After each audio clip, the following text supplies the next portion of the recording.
Okay, so I said I'd do a little update on the camper. We're at our out of town location right now, and I'm gonna back up a little bit so you can see how tiny it looks next to these, like big rigs.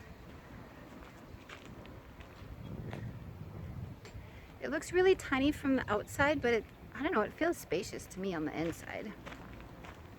So we made it out here without um, too much of an issue, too many problems. A couple little things went wrong, but I worked it out. So this is the place where we're at for the summer. A little creek right there, mountains all around, beautiful. Inside, here we are inside. So looks a little more lived in probably than the last time you saw it. I put up a lamp, got some electricity going. That pipe up there has just been kind of hanging around. It's the old gas line that went to a lamp, and I don't know what to do with it. I'll be taking it out, but I have to look up how to disconnect it safely so that when I hook up the propane again, I don't have just this pipe that's leaking propane into the camper. So for now, it's a paper towel holder. Got the curtains up, some pots and pans, a little cook stove. Again, I don't have the propane hooked up, so I've got this little cook stove for now. Still have some work to do. I have to put in that other outlet over there.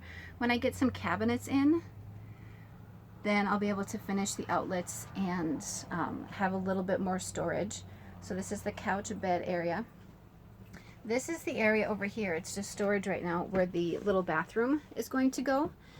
And once I get some storage shelves and things up above top, then I can clear out that little space where I have things stored right now. Down here, so this is like things that I use pretty frequently that I just need. My guitar is right there, and my tools.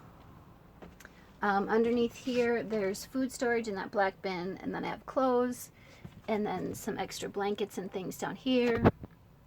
Place for shoes. These are the maps that I'm putting on the ceiling. Furnace, kitchen area. This is my little heater. The campground I'm staying at frowns on using electric heat, and I was thinking about getting a small propane heater anyway for when I don't have electricity available. It gets pretty chilly here at night, even in the summer. It's 95 during the day and 50 at night. So I do use it just for a couple hours in the evening to warm it up before I go to sleep.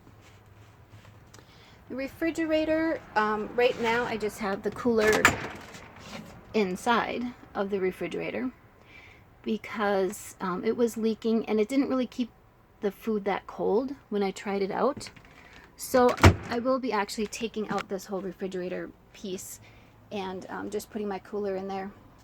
And I have a little curtain rod. I'll cover up these holes with some fabric in the meantime until I can decide if I'm going to actually get an electric refrigerator, what I'm going to do with that space. But it's been working really well. As I said, it feels spacious in here. The water that hooks up underneath the sink, there's a leak in that connection.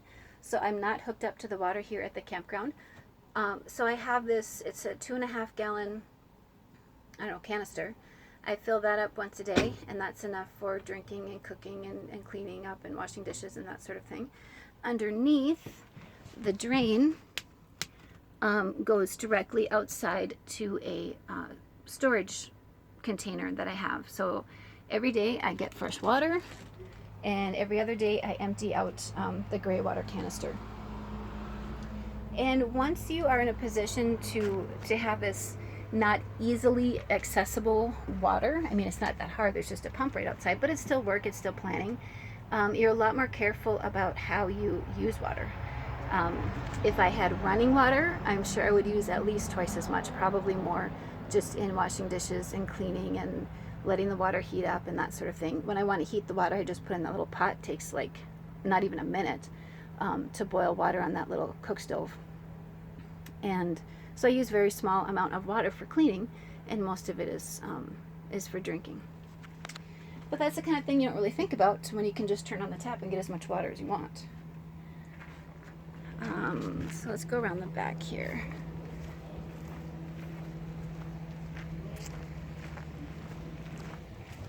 So this is the hookup. The electricity is hooked up there. That's the little water pump. And here's the gray water container that I have. So every other day, as I said, I just dump it out into, if I had an RV, it would hook up into, direct hose into that little dump station, whatever that is. So that's where we are. We're out on the road. It's going well. It's very comfortable. It's warm, and I've got pretty much everything I need. There's still things I'm working on. It's kind of noisy. Let's go back inside. Finishing up the ceiling. My idea for the ceiling was to put all those maps. I had this big, that container that you saw of maps. So I'm tearing up the maps and putting them on the ceiling, and then I'll paint it down with a varnish when I'm all finished. When I was traveling, the trailer flexed quite a bit, so pretty much every seam that I puttied up and sanded down and painted, pretty much every single one of them cracked on the trip out here. So I'll have to fix that or find another way to conceal those cracks. The door has quite kind of a gap here when I put the door in, so I'll be fixing that. On the inside, I just have a regular door lock, just a handle lock. There's no deadbolt or anything, which is fine when I'm traveling or if I'm out for the day and I want to lock it up. But when I'm in here by myself at night, I wanted something a little bit more secure. And I did notice some things I didn't notice until I actually took it out of the garage, which I didn't take it out until the day I left. But as soon as it got into the sunlight, I noticed this kind of gap at the top where the door doesn't quite fit square. So what I did is to make it a little more secure when I'm in here by myself, and to keep the door shut when I'm in here and it's raining, etc., is I put in this little latch thing, and I need two hands to do it, so I can't really show you.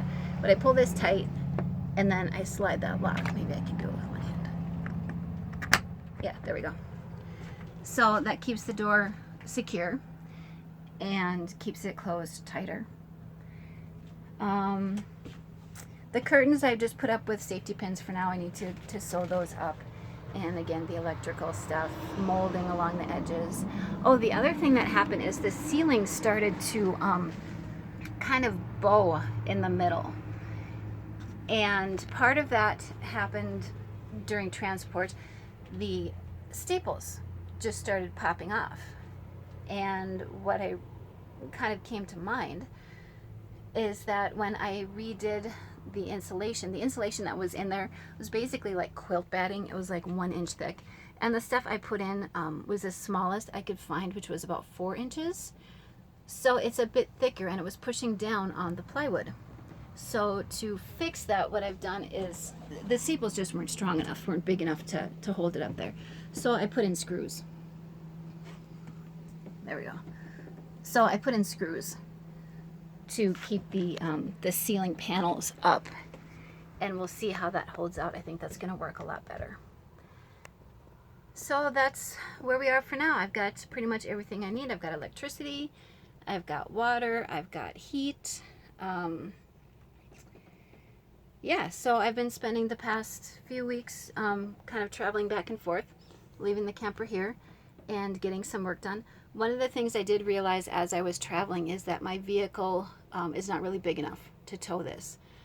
This camper, I didn't realize until just a few days before I left, when I got the license, is the camper is at the top end of the towing capacity of my vehicle. So coming out here wasn't too bad until I got to the real mountains, the small mountain pass. And then it was really difficult, and just kind of maneuvering, and when you park it, getting it parked in place, it's really difficult by yourself. And so I'm thinking I either need a smaller camper or a bigger vehicle, or I'm actually possibly looking at a camper van where I can just drive somewhere and park. You can park in state forests for up to 14 days without having to pay. And there are some great places that I've come across since I've been here that I could drive to, but I couldn't necessarily get the camper to. So that might be my next project. Because again, the idea is to just, get the hell out of town and explore and do things. But this is a good base camp. and I'll keep you all updated. Thanks.